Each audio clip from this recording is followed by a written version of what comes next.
Hi friends, welcome to another live session of Herbal Hints. Firstly, I would like to thank all of our viewers for giving such great response to our live series. जैसे कि आप सब जानते ही हैं कि हम हर हफ्ते एक नए हेल्थ प्रॉब्लम के बारे में हमारे एक्सपर्ट से बात करते हैं। तो दोस्तों, आज भी हम ऐसे ही बहुत ही कॉमन लेकिन पेनफुल हेल्थ प्रॉब्लम के बारे में बात करेंगे, जो है पाइल्स या फिर हेमोरॉइड। हम जितने भी लोगों को जानते हैं हमारे आसपास में या फिर फैमिली में, उनमें से कई लोग ये पाइल्स की परेशानी से पीड़ित होते हैं, but usually they do not talk openly about this. And ये सबके मन में काफी सारे सवाल होते हैं कि क्या करना चाहिए, क्या खाना चाहिए, क्या लाइफस्टाइल फॉलो करनी चाहिए। सो गाइज डोंट वरी, आज इस सेशन में हम हमारे एक्सपर्ट से यही सब कॉमन सवालों के जवाब जानेंगे। So stay tuned for this session. So दोस्तों, आगे बढ़ने से पहले जो हमारे नए व्यूअर्स है इस सेशन में, उनको मैं ये हर्बल हिल्स के बारे में, हमारे कंपनी के बारे में एक छोटा सा इंट्रोडक्शन देना चाहती हूँ। आज हमारी कंपनी हर्बल हिल्स में नॉट डिफरेंट प्रोडक्ट लाइंस है और 300 से भी अधिक आयुर्वेदिक प्रोडक्ट्स अवेलेबल है, जो 24 अलग अलग हेल्थ प्रॉब्लम्स के लिए काम करते हैं। पर इसके पीछे की जो हमारी ब्रांड स्टोरी है वो काफी इंटरेस्टिंग है। हमारी हर्बल हिल्स की शुरुआत हुई थी 2005 में, और ये शुरुआत की थी हमारे डायरेक्टर मिस्टर धीरेन्द्र दलाल ने।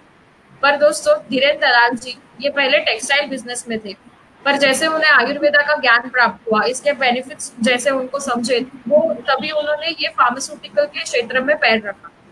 और हमारी फर्स्ट प्रोडक्ट लाइन जो थी वो थी ग्रीन फूड सप्लीमेंट्स, और वो उसके सक्सेस के बाद अभी बाद में हम लोग ने शुरू किया हर्बल पाउडर्स, मेडिकेटेड काउ की formulation, single herbal supplements etcetera.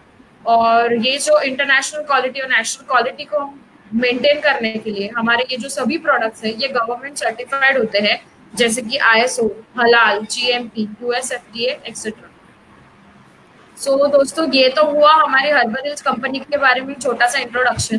पर आज हम जिस टॉपिक के लिए सब मिले हैं वो टॉपिक है आयुर्वेदा एंड पाइल्स मैनेजमेंट। सो इससे रिलेटेड आज हम बात करेंगे हमारे गेस्ट से, हमारे एक्सपर्ट से, जो है doctor Praveen Sahave. Welcome to Herbal Hills sir.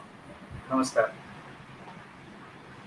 सो दोस्तों, आगे हमारे टॉपिक पे जाने से पहले जो हमारे डॉक्टर हमारे साथ मौजूद है उनके बारे में थोड़ा जान लेते हैं। ही इज MS इन शल्य, that he is a general surgeon and Ayurvedic consultant since more than 10 years. Doctor Praveen ji एक एसोसिएट प्रोफेसर भी रह चुके हैं CGA कॉलेज में। डॉक्टर जी जो नीमा मेडिकल एसोसिएशन है नागपुर में, उसके सेक्रेटरी और लाइफ मेंबर भी है। इन्होंने कई नेशनल और रीजनल लेवल पे कई सारे अवार्ड्स जीते हैं और कई सारे टीवी शोज में भी पार्टिसिपेट किया है, जैसे कि न्यूज 18 हो गया, लोकमत, लॉर्ड बुद्धा एक्सेट्रा। और ये जो सब टीवी चैनल्स है और ये सब माध्यमों से ये आयुर्वेदा के जो न्यू टेक्नोलॉजीज है वो सामान्य लोगों तक पहुंचाने में मदद कर रहे हैं। So welcome again sir to this live session of Herbal Hills. Thank you very much Akshay ji. तो आज का हम टॉपिक शुरू करें? हाँ सर, इफ यू लाइक। हाँ सर। ओके। धन्यवाद सभी हमारे फेसबुक लाइव पे जितने भी श्रोता हैं उन सभी को मेरा प्यार भरा नमस्कार। और आज का जो हमारा टॉपिक है, आपने पहले पढ़ ही लिया है कि Ayurveda and piles management. Piles यानी आयुर्वेद में पाइल्स को अर्श कहा गया है। अर्श यानी अरिवत प्राणान सुनाती हिनस्ती थे। अर्श शत्रु के समान, आरी के समान जिसमें पीड़ा होती है, ऐसी वेदना जिस व्याधि में होती है उसको अर्श या पाइल्स कहा जाता है। पाइल्स जिसको होता है वही वो वेदना समझ सकता है, क्योंकि एक मराठी में मन है कि जावे त्याच्या वंशा तेव्हा कड़े। जिस बीमारी को, पाइल्स जैसी बीमारी को जो पेशेंट सफर करते हैं उन्हीं को पता होता है कि इसमें किस प्रकार की प्रॉब्लम होती है। मोस्ट ऑफ द प्रॉब्लम्स ये होती है कि कैसे बताए, कैसे इसका जांच किए, कैसे इसका इलाज किया जाए, इस सब चीज़ों के बारे में पेशेंट के मन में संभ्रमावस्था होती है। तो सबसे पहले हमारे जो पाइल्स के बारे में मन में जो विचार है, आज इन सभी विचारों के लिए हम लोग यहाँ पर उपस्थित है और धीरे धीरे एक एक सवालों पे हम लोग विस्तार से बातें करेंगे।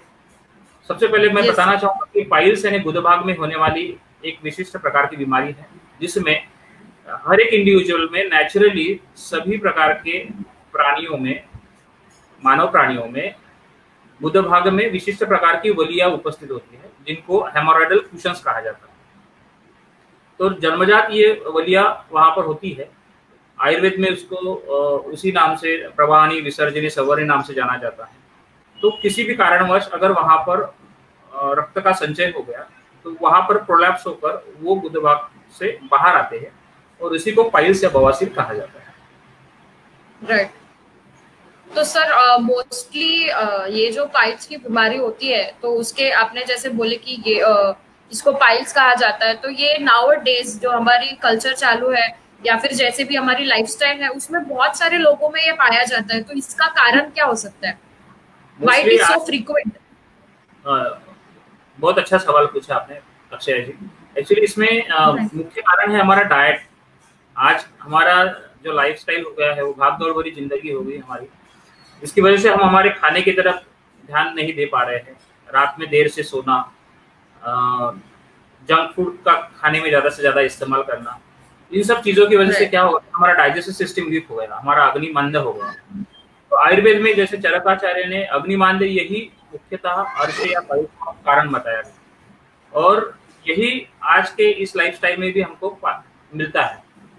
सुश्रुताचार्य ने उस समय आज से हजारों साल पहले जब पाइल्स या बवासीर या अर्श होने के जो कारण बताए थे उसमें उत्कटाशन, अतिस्त्री, प्रसंगा शयन, अत्यधिक उच्च सखल दरियों में प्रवास करना और विषम स्थिति में बैठना, जैसे आज हम उसका कोरिलेशंस जो लॉन्ग टर्म जर्नी करते हैं, जैसे बाइक से जो मार्केटिंग जॉब्स करते हैं, ज्यादा समय तक खड़े रहना, ज्यादा समय तक बैठे रहना, ये भी मुख्यतः पाइल्स होने के कारण है। और मोस्टली इसके पीछे हमारा खान पान काफी हद तक मायने रखता है। अगर तीखा, मिर्च मसालेदार, स्पाइसी डाइट अगर हम लेते हैं तो उसकी वजह से भी हमारा डाइट की वजह से अग्निमांद्य हो जाता है और पाइल्स जैसी समस्या निर्माण होती है। और पाइल्स को मुख्यतः तैयार होने के लिए या पाइल्स के सिम्टम्स तैयार होने के लिए अग्निमांद्य के अलावा जैसे मलबद्धता भी एक मुख्य कारण माना जाता है। ये सब कारण पाइल्स होने के होते हैं। तो सर जैसे कि आपने तो ये पाइल्स के बारे में बात की, बट जो मोस्टली जो फैमिली मेंबर्स होते हैं या फिर जो जिनको होता है तो हम ये वर्ड सुनते हैं कि फिशर कट है या फिर फित्सुला है। तो सर ये जो तीनों है, ये पाइल्स है, फिशर है और फित्सुला है, इसके बीच में जो डिफरेंस क्या है, ये कैसे अलग अलग है एक दूसरे से? एक्चुअली आजकल हम लोग देखते हैं अगर किसी को भी गुद भाग में कोई प्रॉब्लम होती है, पेन होता है, दर्द होता है, तो उनको लगता है कि मुझे पाइल्स हो गया है, पर वहां पर होने वाली लगभग 25 से 30 प्रकार की बीमारियां होती है। उसमें पहले अगर आपको ब्लीडिंग होता है, जैसे फ्लैश ऑफ पैन जिसको बोलते हैं, कि अगर आप मोशन के लिए जा रहे हैं और आपको ब्लीडिंग धार के समान होता है तो वो पाइल्स की वजह से होता है। अगर आपको मोशन जाते समय दर्द होता है और उसके साथ बूंद बूंद कर जाते हुए ब्लड जाते हुए दिखता है तो वो फिशर की वजह से होता है। फिशर में मोस्टली क्या होता है कि वहां पर जो एनोडम होता है, वहां म्यूकोजा होता है, वहां पर कड़क संनास होने से, हार्ड स्टूल होने से वहां चीरा पड़ता है और चीरा होने की वजह से, म्यूकोजा टियर होने की वजह से वहां दर्द होता है और ब्लीडिंग जो है वो ड्रॉप ड्रॉप बूंद बूंद आते रहता है। और फिशुला जो है, फिशुला ये अलग प्रॉब्लम है। फिशुला में सबसे पहले तो इसके पहले कभी तो भी वहां पर गुद भाग में फोड़ा या फुंसी हुई होगी और उसको चीरा देके बाहर नहीं निकाला तो वहां पस जमा होकर संडास के रास्ते में अंदर खुलता है, इसको फिशुला बोलते हैं। फिशुला में निरंतर वहां से दर्द होना, मवाद आना, पस बहना या ब्लीडिंग होना ये होता है। और फिशुला में मोस्टली गुद भाग के आजू बाजू में कहीं तो भी एक्सटर्नल ओपनिंग रहेगा। एक्सटर्नल ओपनिंग यानी वहां पर कुछ तो भी ऐसा होल जैसे दिखेगा, वहां से निरंतर सोकेज, सीरियस डिस्चार्ज, मवाद या पस आना ये कॉमन रहता है। ये तीनों में फर्क होता है। इसके अलावा बच्चों में, छोटे बच्चों में पॉलिप्स पाए जाते हैं। जैसे छोटे बच्चों में गुद भाग से कुछ बाहर आते हुए दिखता है तो उसको पॉलिप्स कहा जाता है। और पाइल्स के भी हम लोग अगर देखें तो इसकी 4 अवस्थाएं होती है। पहली अवस्था होती है या पहली स्टेज होती है जिसमें सिर्फ ब्लीडिंग होता है। दूसरी स्टेज होती है जिसमें बच्चे या मोशन करते समय बाहर आते हैं और अपने आप अंदर चले जाते हैं। तीसरी जो अवस्था होती है या स्टेज होती है उसमें मस्से बाहर आते हैं और हाथ से अंदर डालना पड़ता है। और चौथी जो स्टेज होती है उसमें मस्से हमेशा के लिए बाहर रहते हैं, जिसको प्रोलैप्स पाइल्स भी कहा जाता है। तो इनकी जो स्टेजेस है उसके अनुसार उसका ट्रीटमेंट प्रोटोकॉल और लाइन ऑफ ट्रीटमेंट जो है वो डिसाइड होता है। तो सर जैसे आपने बोला कि ये पाइल्स में भी अलग अलग पार्ट्स होते हैं और इट इज नॉट नेसेसरी कि वो साइड में सिर्फ पाइल्स ही हो. So is there any other health problems that occurs on that particular site? जैसे हमने अभी डिस्कस किया कि फीशर वहाँ हो सकता है, मोस्टली महिलाओं में, यंग पीपल्स में फीशर पाया जाता है. बच्चों में पॉलिप्स पाया जाता है. पॉलिप्स यानी गुदे भाग से कुछ मस्से से बाहर निकलता है, वो मोस्टली बच्चों में पाया जाता है. फिस्टुला, जिसमें हम लोगों ने अभी डिस्कस किया कि मवाद वहां से आना, ये प्रॉब्लम हो सकती है. कभी कभी संपूर्ण गुदभाग बाहर आना, जिसको प्रोलैप्स रेक्टम कहा जाता है या आयुर्वेद के टर्म में उसको गुदभ्रंश कहा जाता है, वो भी मोस्टली ओल्ड एज पेशेंट्स में या जिन लोगों की, महिलाओं की नॉर्मल डिलीवरीज ज्यादा समय में हुई हो, उन लोगों में या किसी कारणवश प्रेशर्स लगाने का कारण होता है, तो वहां पर गुदभाग संपूर्ण तरीके से बाहर आता है. उसको गुदभ्रंश या प्रोलैप्स रेक्टम कहा जाता है. इसके अलावा वहां पर फंगल इन्फेक्शंस भी हो सकता है, वहां पर सोरियासिस हो सकता है, अदर स्किन इन्फेक्शंस हो सकते हैं, वहां पर प्रोक्टाल्जिया फिगन्स नाम का एक इन्फेक्शन हो सकता है, और कई पेशेंट्स में निरंतर ब्लीडिंग होने के कारण से या और भी कुछ कारण से वहां पर अल्सर्स फॉर्म होते हैं, ट्यूबरकुलर अल्सर्स फॉर्म हो सकते हैं, या गुदभाग का कैंसर भी हो सकता है. Okay, thank you so much sir. क्योंकि यूजुअली लोगों को लगता है कि मुझे ब्लीडिंग हो रहा है तो मुझे पाइल्स ही होगा, तो they should better go and check with the doctor so that they will get confirmation कि वहाँ पे क्या हुआ है. एंड सर आगे बढ़ते हैं कि ये जो पाइल्स की बीमारी है, तो उसमें सर आयुर्वेदा का कितना महत्वपूर्ण स्थान है, या फिर आयुर्वेदा में is there any solution for the piles? Ayurveda में संपूर्ण चिकित्सा अर्श या पाइल्स की दी हुई है. हर एक पाइल्स के पेशेंट्स के लिए शस्त्रक्रिया ही उपचार नहीं है, क्योंकि आयुर्वेद में आचार्य सुश्रुताचार्य ने 4 प्रोटोकॉल्स दिए कि आपको लाइन ऑफ ट्रीटमेंट पाइल्स की करते समय 4 प्रकार से करनी चाहिए. एक है, पहला नंबर 1 भेषज चिकित्सा, इन औषधि के द्वारा चिकित्सा की जाती है. दूसरा है क्षार कर्म, यानी विशिष्ट प्रकार का आयुर्वेदीय वनस्पति से बना हुआ क्षार, लोकल एप्लीकेशन वहां पर मत्स्यों में लगाया जाता है, उसको क्षार कर्म बोलते हैं. तीसरा है शस्त्र कर्म. शस्त्र कर्म जो है वो सबसे आखिरी में सुश्रुताचार्य ने बताया है. उसके पहले उन्होंने अग्निकर्म बताया. अग्निकर्म यानी केमिकल, जैसे हमने अभी क्षार कर्म देखा तो वो केमिकल कॉटराइजेशन हो गया. अग्निकर्म यानी कि विशिष्ट प्रकार अग्निकर्म शलाका के द्वारा उसको जलाया जाता है. आज हम लोग लेजर थेरेपी यूज करते हैं. Laser is nothing but the agnikarma as per mention by the Sushrutacharya. Modalities of treatment भले ही चेंज हुई हो, पर प्रिंसिपल कभी चेंज नहीं हुआ. आज से हजारों साल पहले सुश्रुताचार्य ने जो प्रिंसिपल बताया था अग्निकर्म का, वो भी आज सेम लेजर में फॉलो होता है. लेजर में भी हम लोग क्या करते हैं, वहां पर एब्लेशन ऑफ द वेसल्स करते हैं, एब्लेशन ऑफ द पाइलमास करते हैं.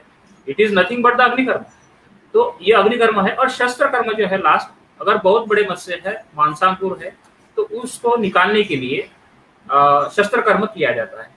अब आयुर्वेद और शस्त्र कर्म दोनों का जो संबंध है वो काफी अच्छा है, क्योंकि क्या होता है कि शस्त्र कर्म करने के बाद भी आपका अग्निबांध्य अगर दूर नहीं किया गया तो उसके लिए आपको आयुर्वेदिक चिकित्सा लेना बहुत अनिवार्य है. आपने सिर्फ शस्त्र कर्म कर लिया तो आपका जो पाइल्स या और प्रॉब्लम है वो ठीक हो गया, ऐसा नहीं है. आपको उसके लिए आपका डाइट मॉडिफिकेशन, आपका दिनचर्या, आपका ऋतुचर्या, आपका आहार विहार, ये सब आपको फॉलो करना है. इसीलिए सुश्रुताचार्य ने, भले ही वो सुश्रुताचार्य शल्य चिकित्सा से संबंधित थे, पर उन्होंने वैश्य चिकित्सा को, आहार को उतना ही महत्व दिया है जितना चरकाचार्य जी ने दिया है. क्योंकि अपना शरीर यह एक सिस्टम है, और एक वात पित्त और कफ दोषों का जो संबंध है, इसलिए अगर हम लोग देखेंगे तो वात दोष शरीर में अर्श जो है या पाइल्स जो है, इसकी संप्राप्ति ने, इसकी अगर पैथोफिजियोलॉजी हम देखेंगे तो इसका होने का जो कारण है उसमें ग्रंथों में बताया गया है कि पंचात्मा मारुत पित्तम कफो गुद वलित्रय, यानी 5 प्रकार के वात की दृष्टि होती है और वो गुद भाग में जाके संचित होते हैं और इसलिए अर्श पैदा होते हैं. तो ऐसे प्रकार के बीमारियों में आचार्य चरकाचार्य ने बस्ती जैसी चिकित्सा कुछ बताई है. बस्ती का, जैसे कि अभी वर्षा ऋतु चल रहा है, वर्षा ऋतु में मोस्टली क्या होता है कि वात प्रकोप होता है, और वात प्रकोप होने से ये जो परिवर्तिका की जो पेशेंट है जिसको हम फिशर बोलते हैं, और पाइल्स के जो पेशेंट है वो बढ़ते हैं, क्योंकि शरीर में नेचुरली ऋतु के अनुसार वात का प्रकोप होता है। तो इसलिए वात दोष की चिकित्सा करना, आपका अग्निमांद्य दूर करना और स्थानिक जगह की चिकित्सा करना भी उतना ही आवश्यक होता है। तो हम लोग स्टेजेस के अनुसार उसकी चिकित्सा करते हैं। ओके, तो सर मतलब अगर कोई पेशेंट आपके पास आता है और अगर that patient do not want to go through any surgery और something like that, so is it possible कि सिर्फ आयुर्वेदा की मदद से वो पाइल्स के पेशेंट पे हम ट्रीटमेंट कर सकते हैं? बिल्कुल ठीक हो सकते हैं, और हमने देखा है कि first stage, second stage, third stage या फोर्थ स्टेज के पेशेंट्स भी आयुर्वेद की मेडिसिन से ठीक होते हैं, हमने देखे हैं। आयुर्वेद में उसके लिए अनेकविध औषधियां है, अनेकविध चिकित्सा उपक्रम है, पंचकर्म है, रक्तमोक्षण है। अगर पेशेंट थ्रोम्बोस पाइल्स लेके फोर्थ स्टेज में आता है हमारे पास, तो हम लोग उनको स्थानिक को बिना कोई ऑपरेशन, बिना कोई चीरफाड़ किए, हम लोग वहां स्थानिक पाइल्स के ऊपर जलोका यानी लीच एप्लीकेशन करते हैं। लीच लगाने से वहां का थ्रोम्बोस दूर हो जाता है, वहां का एडिमा दूर हो जाता है, वहां का पेन, दर्द जो है वो भी कम हो जाता है। तो पेशेंट का जो फोर्थ स्टेज है पाइल्स का, वो थर्ड स्टेज में कन्वर्ट हो गया। बाकी जो मेडिसिन है, लोकल एप्लीकेशन है, जैसे हम लोग मरीज को बोलते हैं कि आप कुनकुने पानी में बैठ के सिकाई करो, और उसमें वट, उदुम्बर है, पीपल है और गुलर का पेड़ है, इन तीन पेड़ के पत्तों का रस लेके उसका रस सुबह खाली पेट और सुबह शाम खाली पेट लेके, उसका जो बचा हुआ भाग रहेगा वो पानी में डाल के उससे सिकाई करेंगे तो काफी अच्छा फायदा होता है। सूजन, बाकी दर्द है या ब्लीडिंग है, वो प्रॉब्लम्स भी दूर होती है। और वैद्य की सलाह के अनुसार जैसे अबराडिस्ट है या बाकी दवाइयाँ है और पेट साफ होने वाली कुछ दवाइयाँ है, उसका हम सेवन पेशेंट्स को करने के लिए बोलते हैं। तो आयुर्वेद के माध्यम से पाइल्स के पेशेंट हमेशा के लिए ठीक हो सकते हैं। सो थैंक यू सर। पर मुझे यहाँ पे एक डाउट है कि जैसे आपने बोला कि एक बार सर्जरी कर लिया या फिर एक बार आयुर्वेदिक ट्रीटमेंट ले लिया, तो इसका मतलब ये नहीं है कि आपको आगे कुछ फॉलो नहीं करना है। तो सर क्या ये एक बार ट्रीटमेंट करने के बाद ये पाइल्स की प्रॉब्लम फिर से आ सकती है any time in the life? मतलब कि अभी मैंने आज कर लिया, अभी मेरा पाइल्स ठीक हो गया, पर कई सालों के बाद मुझे वापस आ सकता है क्या? रिकरेंस हो सकता है अगर आप अपने खान पान पे अच्छी तरह से ध्यान ना दें, आपकी ऋतुचर्या, दिनचर्या का आप रूटीन फॉलो ना करें, तो फिर से हो सकता है। पर अगर आपने शस्त्रक्रिया करने के बाद, अभी मैंने कुछ पेशेंट्स हमारे 10 साल के 12 साल के प्रैक्टिस में हमने देखा है कि बहुत सारे पेशेंट्स आधुनिक चिकित्सा करके आते हैं या शल्य चिकित्सा करके आते हैं, उसके बाद भी उनको रिकरेंस होते हुए मैंने देखा है। तो ऐसे पेशेंट से मोस्टली क्या होता है कि पेशेंट के मन में एक संभावना होती है कि एक बार का मैंने पाइल्स का ऑपरेशन कर लिया, अब मैं ठीक हो गया, अब मैं कुछ भी खा सकता हूँ और कैसे भी दिनचर्या नहीं फॉलो किया तो भी चलेगा। पर ऐसा नहीं है, क्योंकि आहार विहार का उतना ही इंपॉर्टेंस है जितना कि शस्त्रक्रिया का है। क्योंकि आपके अग्निमांद्य की चिकित्सा करना, आपके कॉन्स्टिपेशन की चिकित्सा करना, आपके स्थानिक दोष की जो चिकित्सा करना, जैसे कि शस्त्रक्रिया आपने कर लिया, पर आपके सार्वजनिक शरीर में जितने दोष प्रकोपित हुए हैं उसकी भी चिकित्सा करना उतना ही आवश्यक है। अगर हम रिकरेंस होना नहीं चाहते तो सबसे पहले आपको आयुर्वेद, ऋतुचर्या, दिनचर्या और आपका जो हेल्थ सिस्टम है उसको सुधारने की आवश्यकता है। सर मोस्टली ऐसे देखा जाता है कि when any women is pregnant, अगर प्रेगनेंसी के दौरान बोलते हैं कि ये पाइल्स की प्रॉब्लम वुमेन को हो सकती है, तो सर इसका रीजन क्या है? और अगर इसको मतलब एक अगर फॉलो करना है कोई लाइफस्टाइल की ये ना हो ये प्रेगनेंसी के दौरान, तो हमें क्या करना चाहिए? मोस्टली महिलाओं में प्रेगनेंसी के समय पाइल्स होने के मुख्यतः कारण है कि इंक्रीज लेवल ऑफ प्रोजेस्टेरॉन, गर्भाशय का वजन बढ़ने से उदभाग की वलियों पर प्रेशर आता है, वो एक कारण होता है। और प्रेगनेंसी के दौरान आयरन का सेवन करने से उससे विबंध और कॉन्स्टिपेशन होता है। ये सब कारण महिलाओं में प्रेगनेंसी के दौरान पाइल्स होने के होते हैं। अब इसकी चिकित्सा जो है मोस्टली हम लोग मेडिसिन के द्वारा और बस्ती चिकित्सा के द्वारा इसका इलाज करते हैं।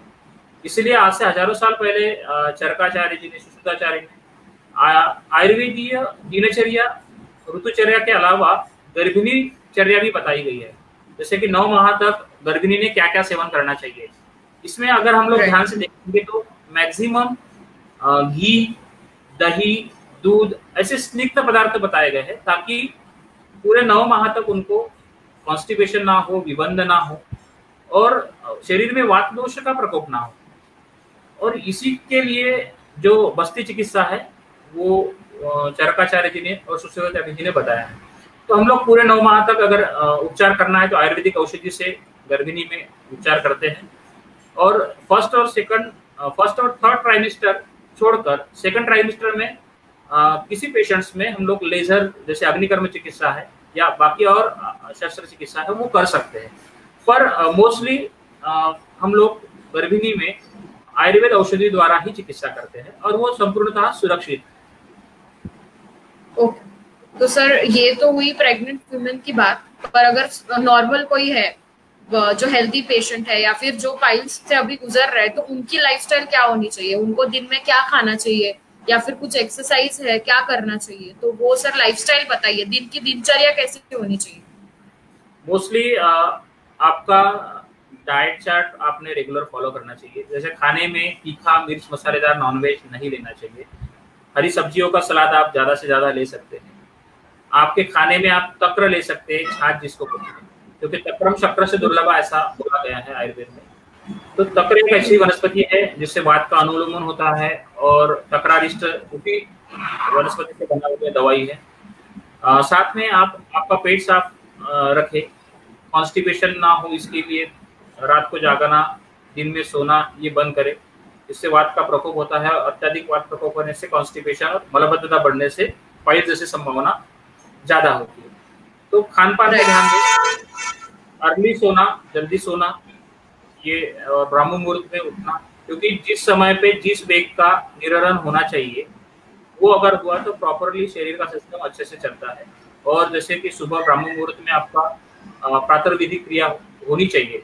अगर आप लेट उठेंगे तो वो पित्त काल में चला जाता है, तो वो ये सब प्रॉब्लम उस बीमारी को बढ़ाती है। तो इसलिए आप खाने में जैसे कि हरितकी का सेवन कर सकते हैं, रात को सोते समय कुनकुने पानी के साथ हरितकी चूर्ण ले सकते हैं, क्योंकि आयुर्वेद में वनौषधियां जो है उसके गुण अलग अलग संस्कार से अलग अलग बनते हैं। जैसे कि अगर हम हरितकी के बारे में सुने, हरितकी को माता कहा गया है, कदाचित कुंभते माता न उदरस्था हरितकी। अगर एक बार हमारी माता, हमारी माँ हमारे ऊपर गुस्सा कर सकती है, पर हमारे उदर में जो हरितकी है वो हमारे ऊपर कभी गुस्सा नहीं करेगी, क्योंकि हरितकी के जो गुण है वो अलग अलग प्रकार से अलग अलग होते हैं। जैसे कि हरितकी का अगर हम गुण देखेंगे तो उसका अगर पाउडर फॉर्म में अलग गुण होते हैं, उबाल के खाते हैं तो वो अलग गुण दिखाती है।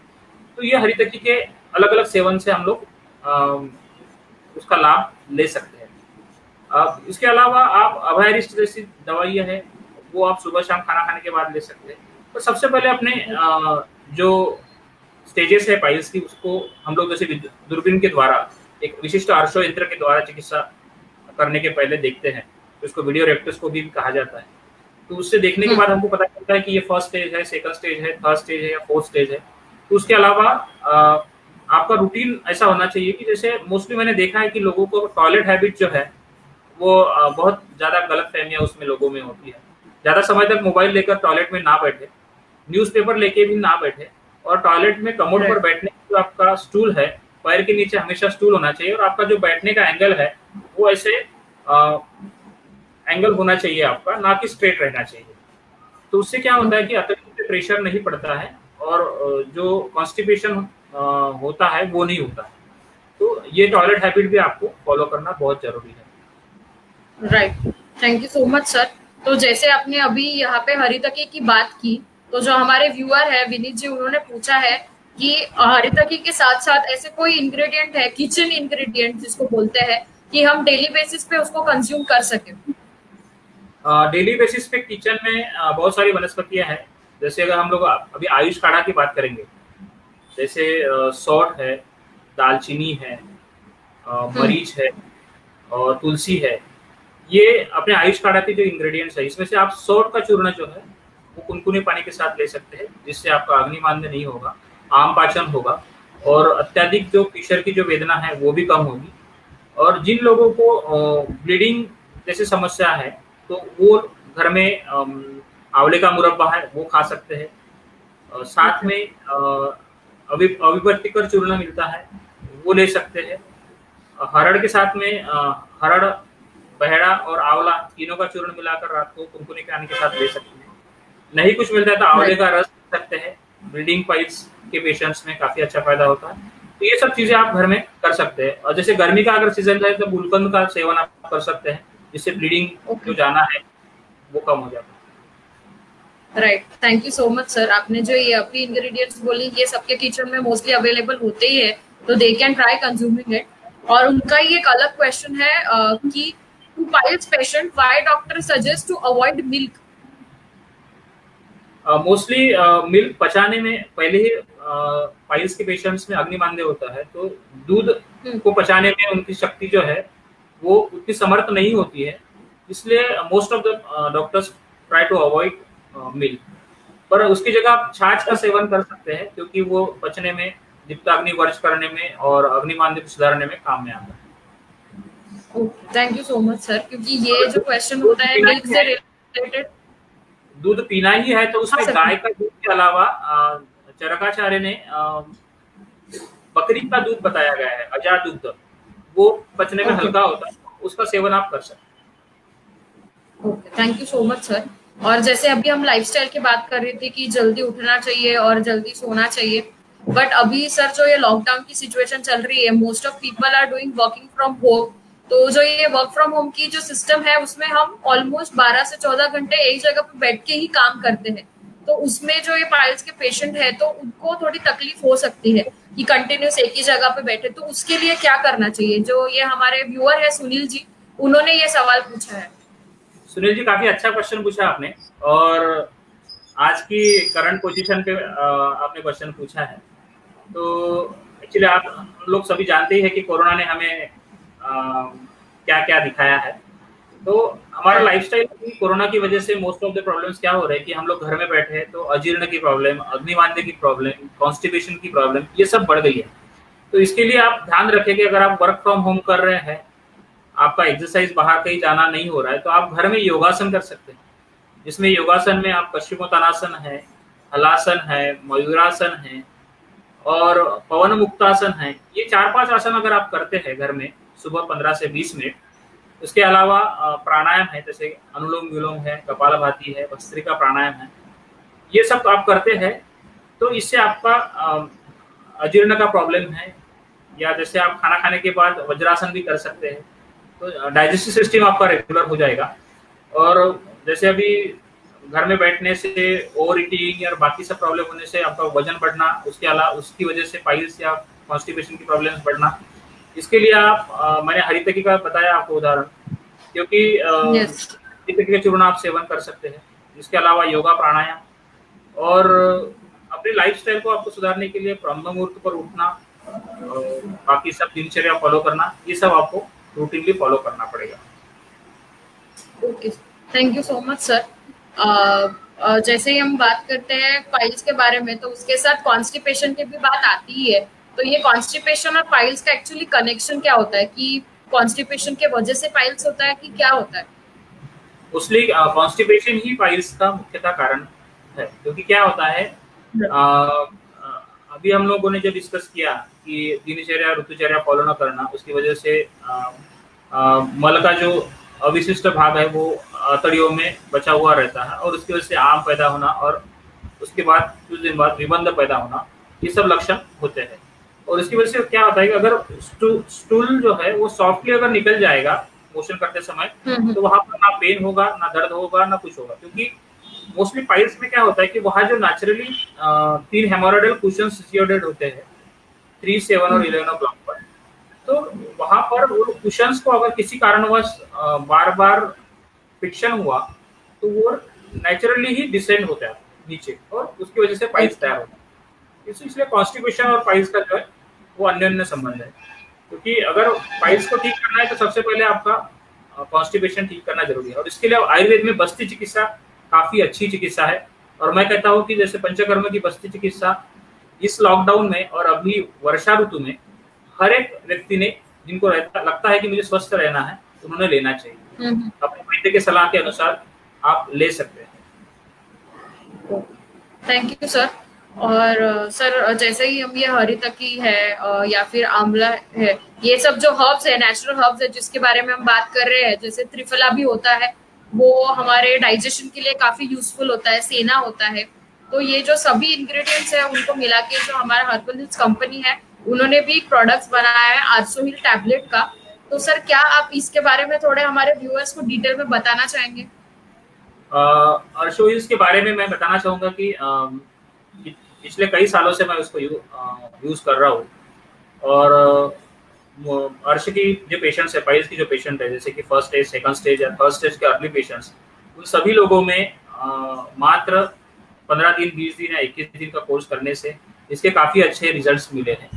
और इनके जो इंग्रेडिएंट्स का जो कंपोजिशन है वो अकॉर्डिंग टू क्लासिक, जैसे आयुर्वेदीय ग्रंथोक्त जो वर्णन किया गया है उसके अनुसार ही किया गया है। और मेन मैं कहना चाहूँगा कि जैसे कुछ हर्ब्स मैंने देखे हैं कि गिर गाय का घी आप लोग यूज करते हैं आपका हर्बल हिल्स कंपनी, तो गाय का श्रेष्ठ घी औषधि में यूज करना, क्योंकि आयुर्वेद में अगर हम देखेंगे ना तो दीपन चिकित्सा में दूध का, गाय के घी का वर्णन किया गया है, उससे अर्थ की चिकित्सा में, निबंध की चिकित्सा में।